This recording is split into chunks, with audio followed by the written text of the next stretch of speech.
皆さん、こんにちは。アバンチュールと、補佐役のジャックです。今回はタイトルの通り、ゲーム終盤の強敵にして作中最強のゾンビ、デモリッシャーゾンビの対策4つを紹介解説したいと思います。通常ゾンビのバイオ優に超える体力、アーマー値、高い攻撃力とブロック破壊能力に加え、胸元のスイッチを打ってしまうと自爆するという最悪の固有能力。ゲームステージが150を超えたあたりからフェラルで湧くようになるので、対策に手を焼いている人、多いのではないでしょうか。あるいは拠点をめちゃくちゃにされて泣きを見た、というサバイバーも多いだろう。アルファ18で登場して早1年。今なお初中級者にとっては上級者に至るための登竜門であり、上級者にとっては超えるべき壁、永遠の課題となっているぜ。一見無敵とも思えるデモリッシャーゾンビですが、要点を抑えて対策を練れば、決して倒せない敵ではありません。拠点構成という観点から、その具体的な方法を紐解いていきましょう。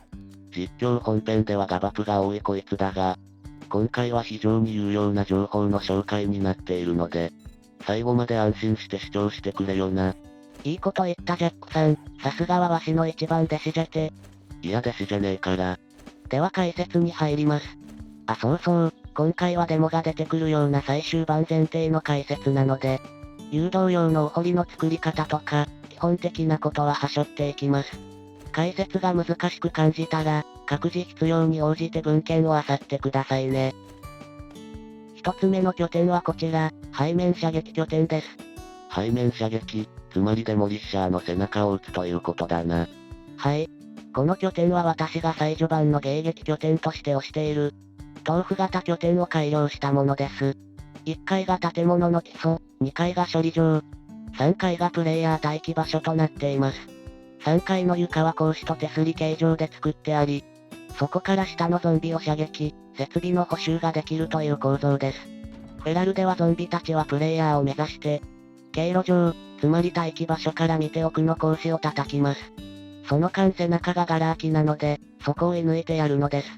対象がデモリッシャーでも、背中を撃つなら正面の自爆スイッチを、撃ち抜く心配はないってわけだな。その通り、火力の不足分はブレードトラップで補います。この拠点は再現が比較的簡単なので、多くのサバイバーに使われていますね。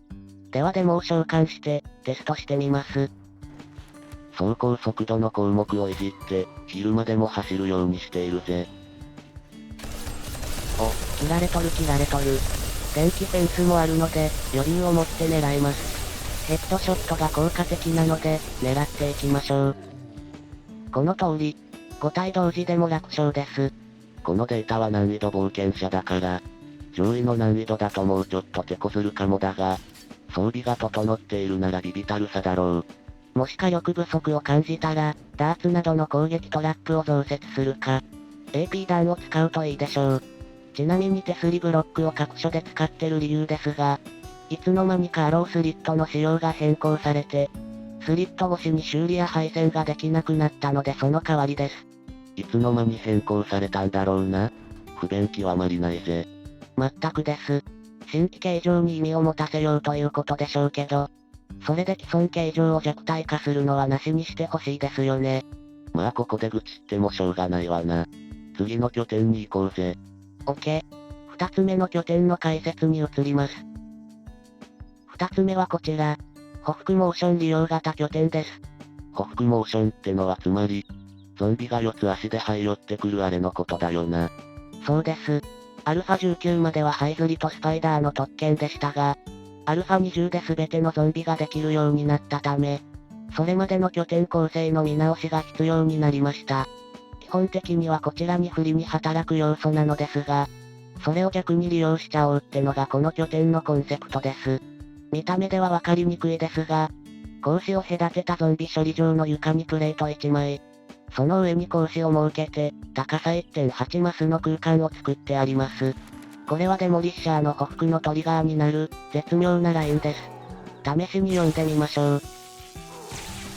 ご覧ください。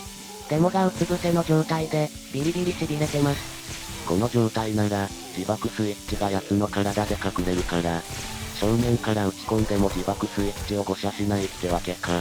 そういうこと。なかなか面白いアイデアでしょ？それにこの状態ならゾンビはほぼ身白ぎしないので、安心して連続で撃ち込めます。さっきの拠点では撃った時にゾンビが回転したりして、スイッチを誤射しうる瞬間があったからな。ですね。この拠点ならその心配もほぼ無用です。まあ絶対に当たらないというわけではないので、最低限ちゃんと狙って撃ち込むように心がけましょう。だな。この拠点はこんなところか？いやいや、ここの魅力はこんなものではありません。2階に登って、そちらを見てみましょう。先ほど同様、デモを召喚します。この後の様子にご注目ください。おお、これは面白い。背中が完全に無防備だ。そう。匍匐状態だから奴らは何されようが、常に背中を向けたままなのです。これならゴリゴリ撃ち放題ですね。また、赤色にペイントしてる部分にくぼみを作ってあるので、ここから爆弾を投げ込むこともできるし、ハッチを開けてロボタレを設置することもできますよ。なるほど。火力不足も補える工夫がされてるんだな。はい。爆風やロボタレの弾は自爆のトリガーになる場合がありますが、背中に当たるので問題ありません。爆弾とタレットの使い方を実演してみます。爆弾はこんな感じ。タレットはこんな感じ。タレットはほとんど下方向への行角が取れないので、期待しすぎない方がいいかもです。どうでしょう、これ自分ではかなり画期的な、匍匐モーションの利用法だと思ってますが、奇出だったりしますかね？まあ、仮に奇出でもこうして言語化することに意味があるだろう。車輪の再発明ってやつだ。それもそうですね。ありがとう元気が出ましたよ。てなわけで、2つ目の拠点の紹介は終わりです。3つ目を見ていきましょう。3つ目はこちら。攻撃トラップで瞬殺拠点です。こちらは1つ目の背面射撃拠点と似てますが、攻撃トラップを増設して、火力を大きく底上げしています。具体的には、ブレード2個、ダーツ4個、ショットガンタレット2個、電気フェンスをごつい新設しました。これらによる集中攻撃で、デモを一瞬で処理してしまおうというのが、この拠点のコンセプトです。ロボットを除くトラップ類による攻撃は、自爆のトリガーにならないから。でも相手でも気兼ねなく使えるぜ。あと、拠点の形状は実況本編でも大活躍だった。全回収拠点をベースにしています。これにより、フェラル中のバッグの回収も可能。運用がうまくいけば、大幅プラスの収支でフェラルを終えることができます。詳しく作り方を知りたい人は、右上のリンクから飛んでくれな。というわけで、デモを召喚してテスト。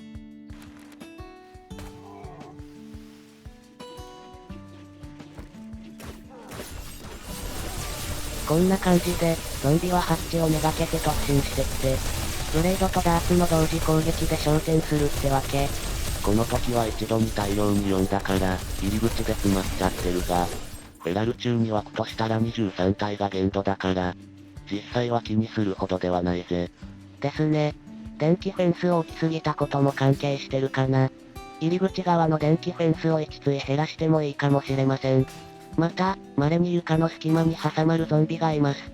放置すると危険なので、手持ちの火器で速やかに処理しましょう。今までの例に倣って、背中側から撃つといいぜ。あと運用の際はブレードの耐久がゴリゴリ減るので、都度隙間から修理しましょう。拠点全体の消費電力は 298W なので、エンジンフルセットの発電バンク1機でギリギリ足りる計算です。この拠点を構築できるのは基本最終版になるが、非常に強い拠点だから、おすすめだぜ。では、最後の拠点の紹介に移ります。最後の4つ目はこちら。水路利用型拠点です。見ての通り、ゾンビの誘導路がプールになっていて、そこを泳いできたゾンビをブレードで削る、構成だぜ。ゾンビは水中では泳ぐモーションになって移動速度が低下するから、足止めになるわけだな。そういうこと。構築には大量の水が必要ですが、無限水源のテクニックを使えば、簡単に作れますね。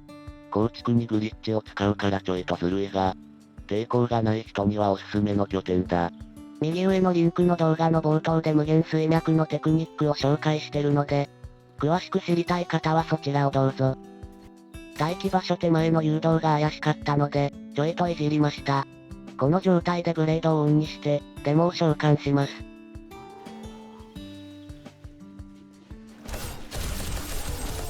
お、いいねいいね。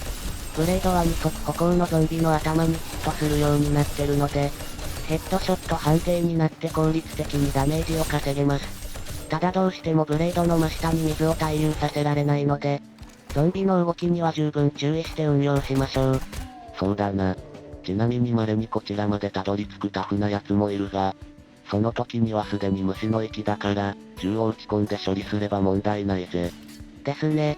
さらに火力や足止め効果が欲しい場合は、水の挙動に影響しない範囲で、壁をいじってタレットを置いたり、外壁に電気フェンスを貼り付けるなどするといいでしょう。拠点構成に工夫の余地が大きく、ある程度自由にトラップを設置できるのが、この拠点のいいところだと思います。あと、自分が下に落ちちゃうと目も当てられないので、落下防止用の柵は必ずつけておきましょうね。ネタバレだが、本編最終回ではこの辺をサボったせいで色々とやらかすぜ。こういうクリエイティブな発想はできるのに、どうしてこう爪が甘いかねこいつは。すいません。以後精進します。以上、最後の拠点紹介でした。はい、今回は拠点構築の観点から見る、デモリッシャー対策4選の紹介と解説をお届けしました。思いつき次第、またこういった Tips の紹介もできればなと思うぜ。実況本編はあと少しで最終回を迎えますが、最終回以降もそのうち再開したいと思いますので、気長にお待ちいただければ幸いです。長くなりましたが、今回はこの辺で、また次回お会いしましょう。この動画が参考になったら、高評価とチャンネル登録よろしくお願いします。それではまた。バイバイ。みんなまたねー。